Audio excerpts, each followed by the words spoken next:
How you going, YouTubers and Facebook friends? I thought I'd show you another great recipe there that was actually given to me by my mum.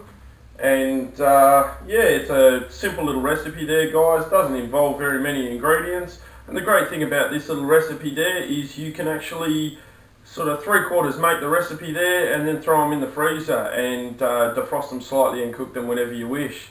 So I'm going to start off with the ingredients there. By the way, guys, they're called hen shooters savoury scrollies. Anyway, we'll get to the ingredients there. You're going to need to get yourself some puff pastry, guys. Any sort of puff pastry you can get. You know, it doesn't matter if it's cheap or expensive stuff. Expensive stuff tastes a lot better sometimes, but you know, I'm not fussed by it either way. You'll also need to get yourself some butter. Now, you're not going to need this whole entire lot of butter. This is a 250 gram butter there, guys, but you know, it's entirely up to you how much you use there. So also, if you could get salted butter, that'd be the better idea, because salted butter gives it better flavour and there's less seasoning involved. You could also use margarine or a low-fat margarine, but as I say, your regular butter sort of improves the flavour and gives the pastry a really nice crunch to it. So next thing you're going to need, guys, is some bacon rashers. Now, I've got 250 grams of bacon rashers here. It's up to you whether you use that much or a little bit less than that. As an alternative to this, I suppose you could use ham. A very nice honey smoked ham would be quite delicious in this one there. You're going to need to get yourself some shredded cheddar cheese. Now, you can buy it in the block, guys. That's neither here nor there, and just shred it up yourself. But some nice shredded cheddar cheese is the way to go. You could also add, I suppose, any sort of cheese that you really wanted to, guys. It's all dependent up to your taste and stuff. So we're also going to need some minced garlic there, guys. Same as the rest of the stuff. Doesn't matter if it's cheap or expensive stuff. I prefer the cheap stuff. It's cheaper, saves me a couple of bob, and it does the same job as the expensive stuff. Another thing you're going to need is spring onions. Now, I'm not sure what you guys would call these ones in the States there, but I know in Australia we call these spring onions, or I know a lot of people call them eshallots. I don't know, but yeah, you're going to need yourself a nice little bunch of those. And finally, for this recipe there, guys, we're going to need some chicken. Now, this one's wrapped up, so you obviously can't see it there, guys, but what have we got here? I've got about 600 grams of chicken. You don't really need that much, guys. You can use that much, you can use less than that. And also with this recipe, you can add extra stuff like tomato, capsicum, basically whatever you really want. So I'm going to get on with starting to prep this, guys, and if I had it all in the video, it'd last a little bit too long. So we'll get on with the cutting up and that. I'll show you a little bit there. And yeah, the process of making them will come up shortly. Ciao. Alright, guys, we're at the stage of chopping up the ingredients ready for our scrollies there. Just a little bit of advice with the onions there. You want to chop the end of the onion there and get rid of those white bits there, guys. I tend to find they're a little bit hard when you're making the scrollies, and you sort of want this part here, the more greener, tender parts anyway. So we'll get on to chopping up these last two little onions here. You'll have to excuse my knife skills, guys. You know, I'm not the greatest at chopping up veggies and stuff like that. I have lost the end of a finger here and there chopping up, but I still use the same method, so yeah, one day. So you want to chop them about 1/2 centimetre rounds there, guys, and you want to chop down a fair bit because you do want a little bit of green in there as well. The end green pieces really nice and sort of tender little pieces, and you want to leave about that much of your spring onion, because you tend to find that getting towards the end there it gets very spindly and gross. And as one of my good friends Billy said there on one of his great cooking videos, guys, which is at losttreasure.com.au, sorry there, guys, which he cooked an absolutely beautiful meal, I will admit, a Italian tuna fettuccine, I think it was. So go check his channel out there, guys, and yeah, you'll get a fantastic meal out of that. As you can see here, guys, I've chopped up this here. We've probably got about a cup's worth here, maybe a little bit more. And yeah, that's what you're going to need for your scrollies. So what we're going to put out a frame there, I'm going to grab myself a mug. I don't know why I use a mug. I tend to find that it's just... So anyway, guys, excuse me, it's easier to mix in a mug. And we're going to make up some garlic butter. Now, I did forget a few other ingredients there, guys, to add into your your recipe base there, and that would be your parsley, and everyone knows I always use parsley, your cracked pepper there guys, and your table salt. So what we're going to do, I'll just grab a spoon out of the drawer there guys. We're going to grab the butter, and we're going to grab a couple of tablespoons of butter there guys. It doesn't matter how much or how little you use, because when it comes down to it at the end, you can always use the leftovers for something like for garlic bread or something or other like that. So what you want to do from there is open up your garlic there guys, and I'll just get a new spoon there guys because I don't want to get butter all in my garlic. Grab another spoon there. You probably want a fair bit of garlic, so probably good, I don't know, good 3/4 tablespoon there. It's up to your own taste to be honest, but so we'll put that in there guys, and then excuse me while I just put these in the sink there. And then what you want to do is get yourself some parsley. Now you want a fair bit of parsley there guys, or I prefer a fair bit of parsley, but I suppose really it's up to your taste, but garlic butter just doesn't taste the same without parsley. And a little bit of cracked pepper, not very much guys, maybe 2 or 3 turns, and a fair amount of salt. Now I know using a whole lot of salt is very bad for you, but you probably want, I reckon half a teaspoon, maybe a little bit more. I tend to add a little bit more. So we'll give that a good stir up there guys, and you know when it's sort of ready to go because all your garlic's incorporated and all mixed up together. So that's probably about how much we're going to use there, which is probably about half a cup there. But I am going to make 3 or 4 of these rounds of scrollies so that I can throw a few in the freezer and save them for a later date. So I'm going to get on with chopping up the rest of the ingredients there guys. So once I've done that I'll get back to you guys and we'll start the process of actually making these. Alrighty guys, we're just about finished chopping up the bacon here. And as you can see, I have actually removed the rind from the bacon there guys. I tend to find when it cooks in these scrollies, it goes a little bit tough and a little bit chewy, so I tend to remove the rind. One thing I will say but is don't remove the fat from the bacon guys, because to be honest with you, that's a lot of the flavour in the bacon. And I know there's a lot of folks out there that are quite healthy conscious and they like to buy the bacon that's got no fat or no rind on it at all, but in my personal opinion, if you're buying bacon with no rind on it, you may as well buy yourself a packet of ham, because that's what you're basically cooking. So I'm going to throw this in the bowl here now anyway guys, and don't forget guys, when you actually finish doing this, as a good friend of mine Billy from losttreasure.com.au on YouTube, go and sign up to him. He's a really absolutely fantastic bloke and got some great videos there.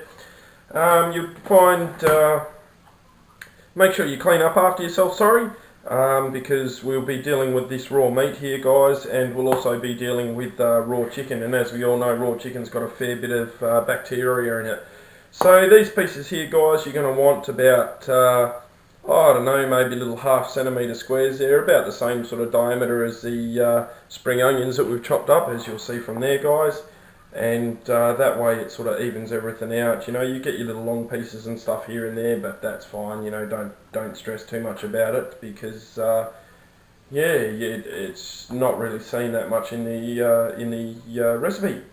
Alright, so I'm going to get on now with chopping up the chicken. I might put a little bit of that on camera there guys, but it's quite a messy job, and I know a lot of people don't like the look of raw chicken and stuff like that. So yeah, I'll get on to chopping up the chicken. I will say with the chicken there guys, that when you are going to chop it up, you want to chop it up in small strips.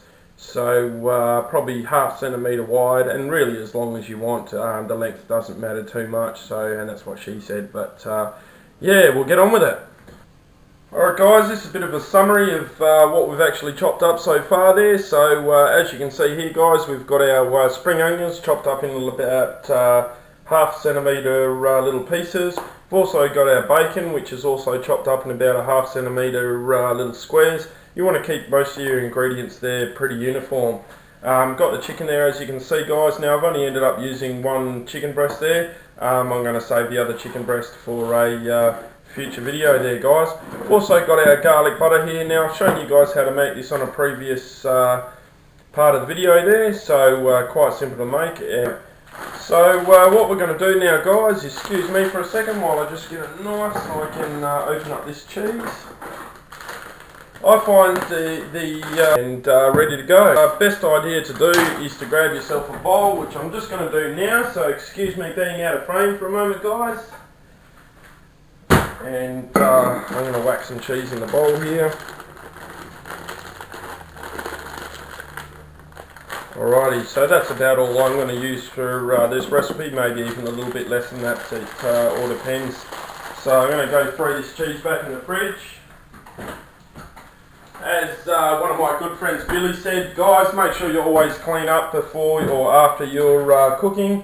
That way you've got a clean area to work with and there's going to be no cross-contamination or anything like that at all.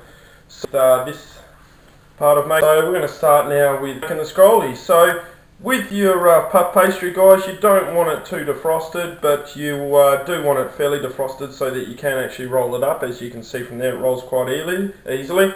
And it's imperative that most puff pastries you'll get there, guys, unless you're getting stuff you've got to roll yourself, has got some plastic on the bottom of it to separate the sheets. Now, I'd suggest not removing that bit of plastic at the moment because that does aid in making your scrollies.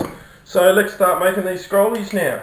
So what we do is we get some of this garlic butter, guys, and we spread this garlic butter over most of the puff pastry.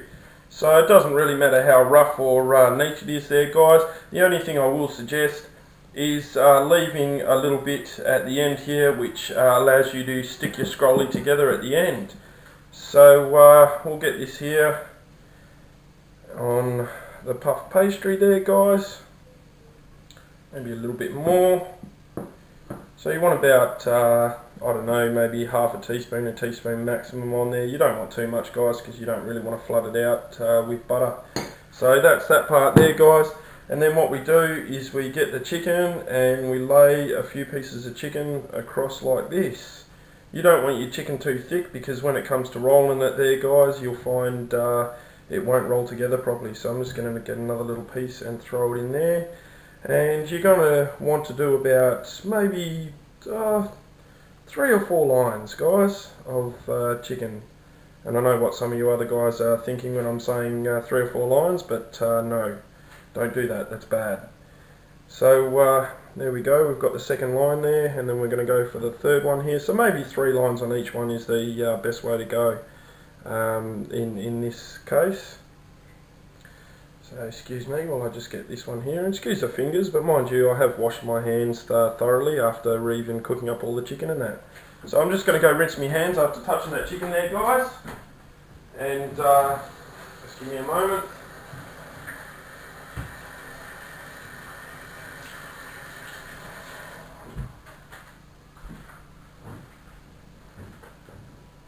Okay, so my hands are all rinsed there, guys, now, and we're ready to go with the rest of it. So grab a small handful of bacon there, guys, and basically just scatter it around like this.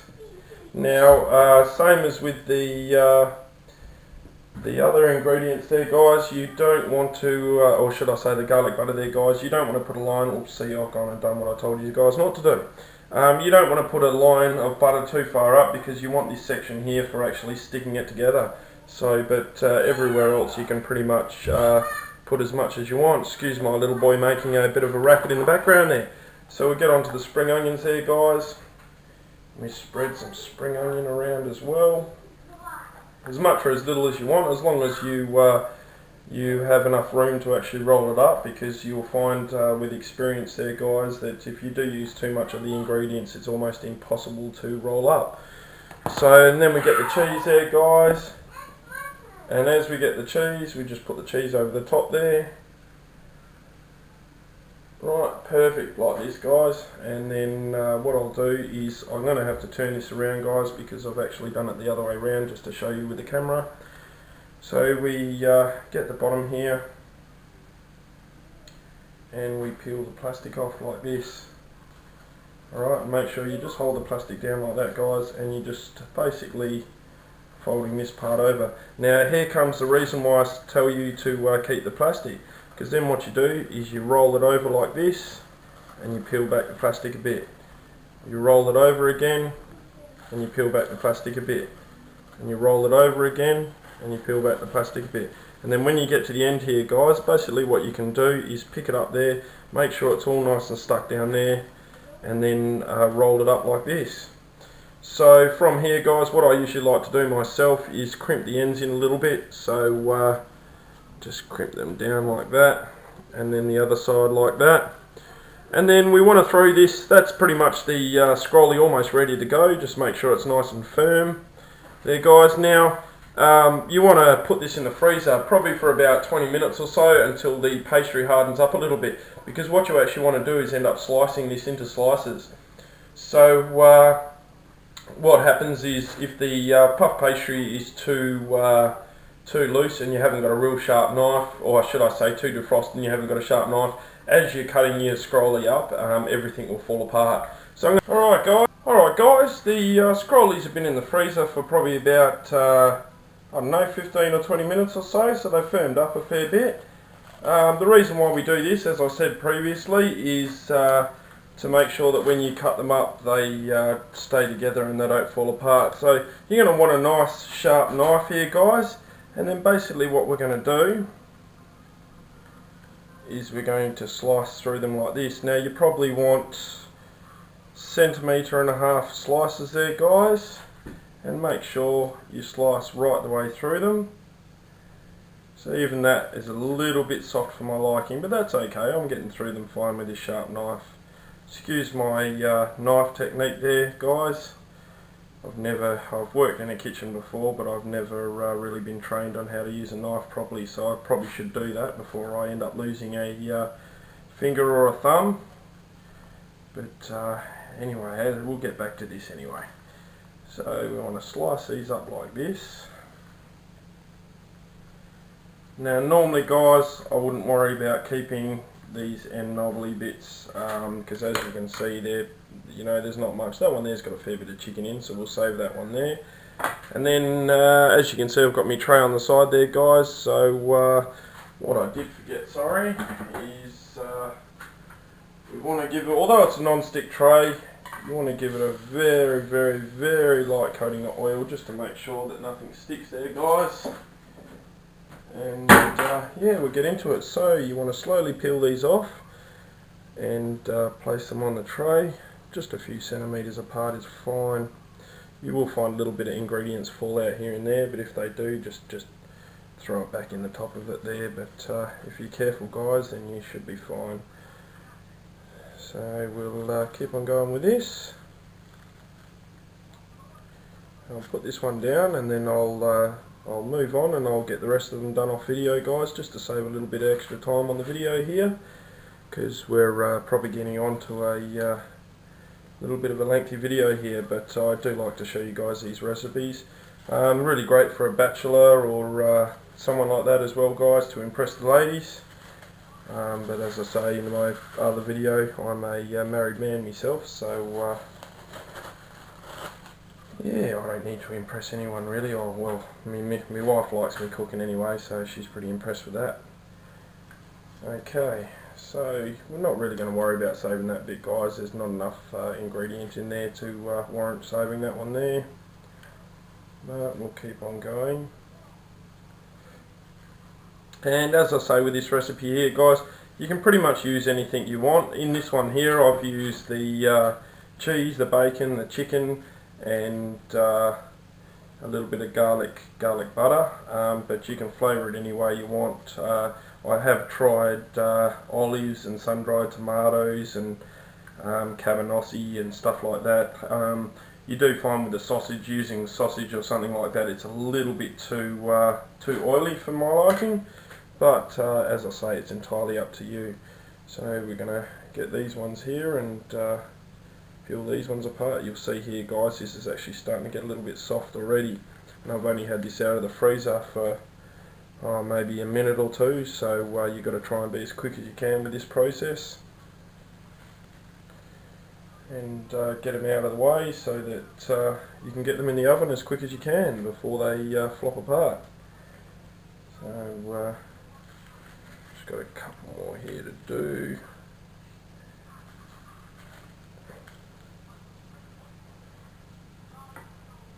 And Excuse the silence for a minute there, guys, just concentrating on cooking this one, or doing this one here. Now they don't need to be too far apart there, guys. You know, relatively close together, as long as they're not so close together that they're actually all sticking together. I mean, I suppose you probably could do that and then just take them out and chop them up like that, but I prefer to have them all individual like this. So that's it there, guys. I'm only going to do the 2 now, so that'll be plenty enough for me and my young bloke to have a feed. And yeah, we'll get on to cooking these ones here. And when the cooking's finally done, we'll get back to you. Now, as you can see here, guys, we have got another 2 left over, because I actually did 4 of those scrollies all up. So this is where that aluminium foil, preferably the cling wrap, sorry, not aluminium foil, the baking paper comes into play, but I prefer the cling wrap. What you want to do, guys, is just lay it over the top like that, give it a bit of a roll, seal them up like that, and then just twist your end shut like that, push it down a little bit and seal it shut. Now they'll last in the freezer for quite some time, guys. I'm not going to say exactly how long, because to be honest with you, I don't really know how long they are going to last, but I've had them last up to 3 or 4 months without any freezer burn or anything like that. I have been told, as I was showing you guys with the baking paper, if you wrap it in baking paper first and then in Glad wrap, apparently they will last a little bit longer. I don't know the truth behind that, whether that's true or not, so yeah, that's just a handy idea, you could give it a go. So I'm going to put this one back in the freezer now, guys, and I'm going to shove these other ones in the oven. Give me a moment and I'll just do that. And as I say, guys, I've got my oven on 160, moderate temperature, and yeah, you'll find that's a really great temperature to have them at. Too high and the chicken and that won't cook, and the puff pastry will burn. So as I say, I'm going to throw these in the freezer now, guys, and as soon as these are finished and cooked and ready to eat, I will take them out and I'll show you guys what they actually look like. They'd also be fantastic little hors d'oeuvres for a party or something or other like that, but overall I do just like to make these in general, and these were one of my favourite childhood food, or snacks or food. This was a recipe that was given me to me by my mum, who's now unfortunately passed away. So I like to keep these recipes alive and share them with everybody else, and it's my way of staying in contact and remembering my mum. So eating these overall brings back really great memories for me. So anyway, as I say, get these in the oven, guys, and as soon as they're done I'll get back to you. Ciao for now. Alrighty, guys, here they are, finally cooked. About 30 minutes they took in a 160 degree oven. Absolutely beautiful, nice and golden on the top there, and ready to eat. So overall just a great little meal to have, so you could serve this up. As I say, guys, that's an absolutely fantastic little recipe to do. Great for hors d'oeuvres for a party or something or other like that. So guys, I hope you enjoyed the video, and I hope you're having fun cooking maybe a pasta side dish or something like that. It's entirely up to you, with basically anything you really wanted to. Cooking and doing all your own videos, metal detecting and stuff like that. And yeah, get out there, metal detect, get in the kitchen, cook a lovely meal for your wife. She'll enjoy it. Take care, guys. Hen shooter out.